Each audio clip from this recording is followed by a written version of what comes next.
आज पोरींनी शाळेला दांडी मारली आणि गरम गरम वडापावचा नाश्ता करत होते. नंतर क्रिशाचं दीदीने आज आवरून दिलं. मग म्हटलं आपलं नखं काढून घ्यावे, पण शनिवारी म्हटलं आठवले. म्हटलं जाऊ दे, शनिदेवांना यायचं तर तरी येणारच आहे. मग म्हटलं आता खायला काय बनवावं, तर मस्त दही आणि बेसन असं रईने हाटून घेतलं आणि हिरवी मिरची, अद्रक, कोथिंबीर टेचून घेतलं, कढीपत्ता, लवंग आणि मेथ्या घेतल्या. असं मस्त तेलामध्ये, गरम गरम तेलामध्ये अशी फोडणी दिली. नंतर असं हळद वगैरे टाकून घेतली आणि छान असं ते रईने हाटलेलं जे बेसन होतं ते दही आणि बेसन सोडून दिलं आणि मग आपली कढी रेडी झाली ना. मस्त कढी भात असं गरम गरम गरम खाऊन घ्यावं म्हटलं. आधी पोटपूजा नंतर कामदूजा.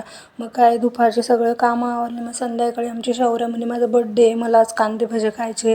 आणि पप्पा बोलले मला मिरचीचे भजे खायचे. मग एकीला कांदे भजे केले, पप्पाला मिरचीचे भजे केले.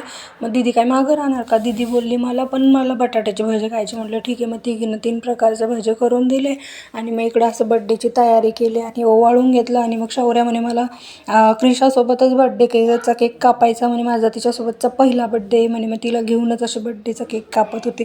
नंतर असं पप्पा पण केक खायला आले. नंतर मी केक खाऊ घातला आणि मग असं आमचं आजचं बड्डे सेलिब्रेशन होता. बाय बाय, भेटू उद्या नवीन व्हिडिओ.